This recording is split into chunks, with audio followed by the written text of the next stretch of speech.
when I do this kind of thing, I'm not doing this in a sense of signal boosting Republicans or signal boosting people that have otherwise terrible opinions.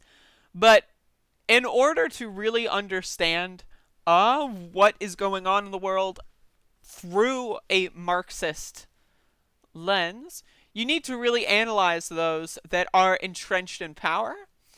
And when Trump was on the debate stage and he refused to condemn white supremacy when given a layup, right? He was given not even a softball, right? The ball was being like an ant, or like an ant colony was crawling underneath the ball like a cartoon. So it was like slowly moving toward him, and then the ants dispersed, placing the ball in front of him. And then Trump still missed, right? Like, that's how bad that debate question was. And so here we have a reaction, and this is a funny reaction. There's a lot to make fun of here. But we have a reaction to that from the Dilbert creator, the creator of Dilbert, right? Who has been dying on the hill of the Charlottesville hoax. This guy's credibility has been thrown through the mud. It's gone. Just like the radical left with Joe Biden, it's gone. So this is Scott Adams' reaction to Trump telling a violent hate group to stand back and stand by. And I find this stuff to be really funny. When the Fine People hoax came up again, I literally stood up from the couch. It's the hoax. It's the Charlottesville hoax. It's not real. It's fake news. And said, here it is. Here's the moment where Trump just has to say, you know, you base your entire campaign on that lie. I just encourage everybody to look at the transcript, and you'll see that the part that they cut out is the part where I clarified that I'm condemning those groups.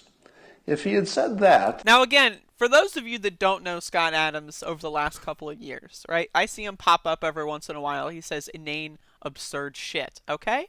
This guy is an idiot, right? But, like, this mentality is something that's really, I think, important. Because you have, and this is something that I figured this out, and I kind of put together this synthesis in the primary, where you had the Yang gang, and I don't mean to shit on Andrew Yang supporters here. I'm really sorry. I'm just using you as a case study, so I apologize. But you had the Andrew Yang supporters. And throughout the primary, Andrew Yang would say more and more ridiculous, awful, disgusting, warmongering garbage, right?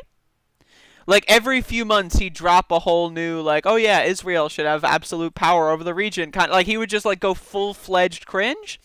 And every time, you would get a bunch of people that would defend him no matter what. Because UBI, Yang gang, Yang gang. And that's where I realized that these people aren't really, like, they're not after policy. They're not after, like, oh, they don't really even care about a UBI. They don't give a shit, right? What they are is they created a political identity, an online persona, based around a temporary political campaign, right? So, like, these are people that joined Twitter just to talk about Andrew Yang because they're obsessed losers. And you see this in a lot of other areas, like Elon Musk fanboys, for example, and there's a huge Venn diagram, right? But when I was getting annoyed on a daily basis by Andrew Yang supporters, this is where I kind of realized, like, these people, like, they're not here for policy debate. I actually debated an Andrew Yang supporter for like 3 hours back in, like, I think the height of the primary, like February or something. And, like, it boiled, or maybe January. I think it was before the primary started. But and they're like, they literally knew nothing about politics.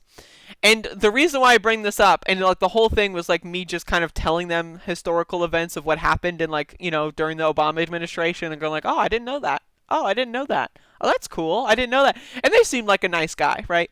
But that, on the other end, you have the Trump supporters. Their whole political, like, not just their whole political identity, because these people don't know anything about policy. That's why you have them say, Trump is the anti-war president. Trump is anti-war. He ended the wars, even though he's exacerbated the drone strikes, right? He has done more drone strikes in the year of 2019 than Obama did in 8 years, all right? But he's the anti-war president. He's the anti-war president. The economy is great. Yeah, so what if only like 20-30% of the country has stocks. The economy, it's great. It's soaring. The economy is wonderful, right? So these people have based not their political identity, because they know nothing about politics, but they have based their entire internet, and a lot of these people are also in real life, they have based their entire personality on supporting a political campaign, and it's embarrassing. And so that's what you need to understand. That is what Scott Adams' position is here, is he has been in this situation. He has been addicted to simping for the President of the United States on a daily basis for 4-5-ish years. That has been his calling card. And so this is his reaction. So hopefully I set that up with the right frame. I would have said, I'm really happy that I've spent so much of my time and my personal credibility, a great deal of money.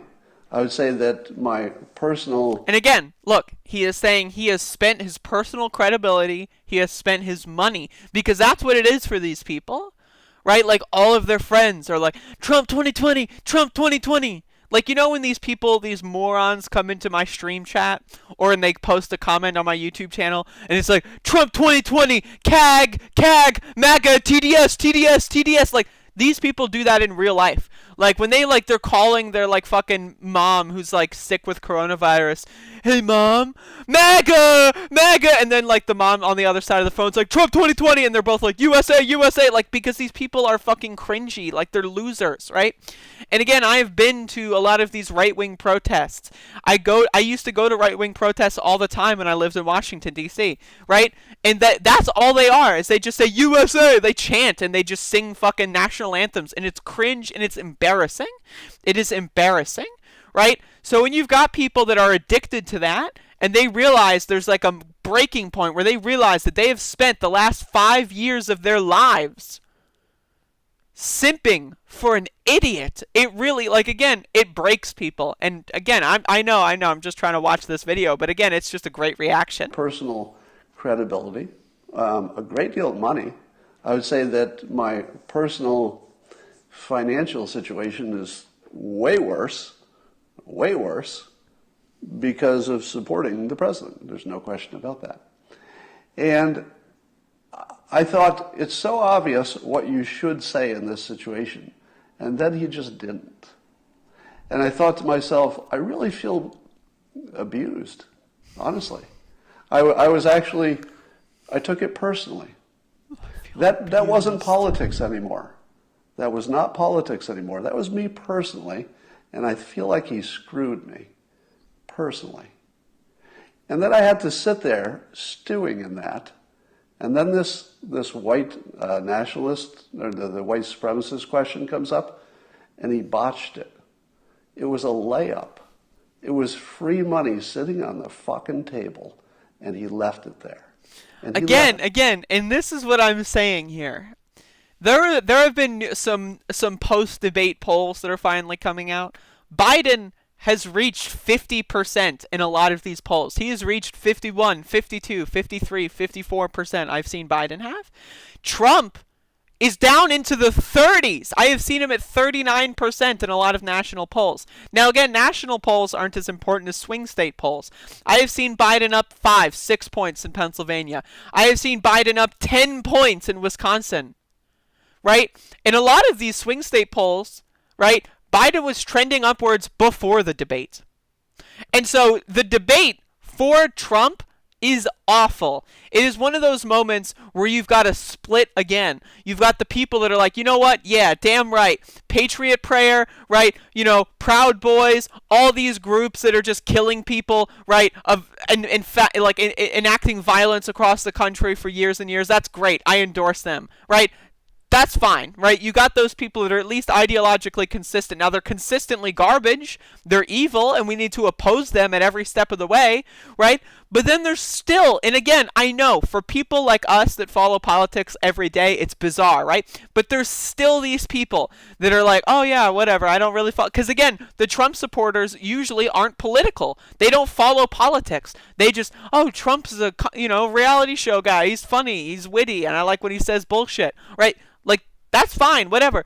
But when you're seeing people tune into the debate, because like now the election's a month away, so they're going to tune into the debate, and then they see that guy on there, on that stage. Like, again, a focus group of independent, undecided voters routinely and roundly called him a crackhead. People that were undecided. These aren't radical left Democrats. These are regular people who don't pay attention to politics, looking at this debate as objectively as possible and thinking, holy shit, Trump is a fucking lunatic. And then you've got Trump supporters, right, who are like, holy shit, I can't defend you if you were going to openly embrace white supremacy. Because it's hard, right? When you're like a person that's not just like an everyday Joe, right? It's hard. And when you've got a situation where your entire family isn't diehard Trump supporters, which a lot of people, they might have a lot of family members that are Trump supporters, but a lot of people probably have family members that are Trumpers, family members that don't care, family members that are Biden people, right? Right? A lot of people, again, they've got that Trump family, they're in there, they're entrenched, they're ungettable, they're gone, right? But the people that are kind of in that weird, like, semi-objective kind of neutral area, when they see Donald Trump have a question about white supremacy, and instead of even remotely going for any damage control, he embraces them, and then he doubles down by saying that these groups need to watch the polling places, that horrifies a lot of people. And the Trump coalition is not just a coalition of Nazis. You will see a lot of people say, oh, all Trump voters are evil. That's not the case. There are a lot of Trump voters, right? And even right now, not even 2016, but right now, that like as of a couple of weeks ago, there were a lot of Trump supporters that just don't pay attention. And so when they get polled, they go like, yeah, I guess Trump, whatever.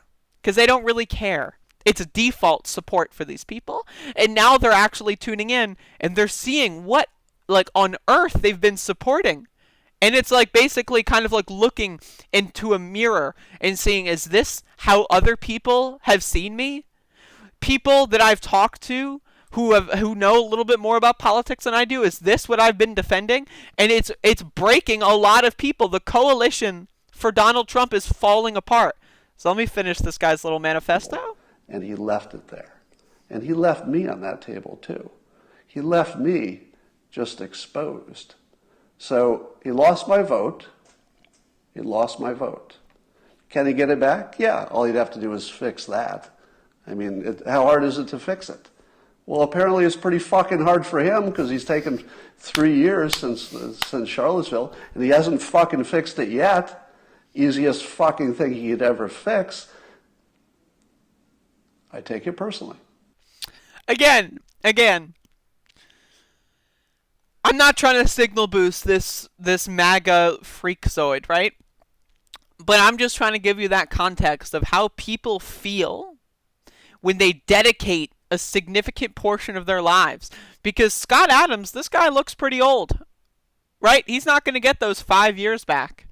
So this guy is probably going to write a book, right? This guy is probably already writing a book about how Donald Trump, like, stole his youth or whatever. Like I guarantee you this guy's got a book in the works. I guarantee you when Trump is gone, he's gone, right? When Trump is gone, Scott Adams is going to come out with a book. And you're going to see a lot of these people that were on the Trump train coming out with books. And then you're going to see, like, the never-Trumper Republicans, right? The weirdos, the Lincoln Project freakazoids. And they're going to be like, we told you so. Meanwhile, everyday Americans are sitting here waiting for our next stimulus check. When's it going to happen? I don't know, buddy. I don't know. Hasn't happened yet. Oops.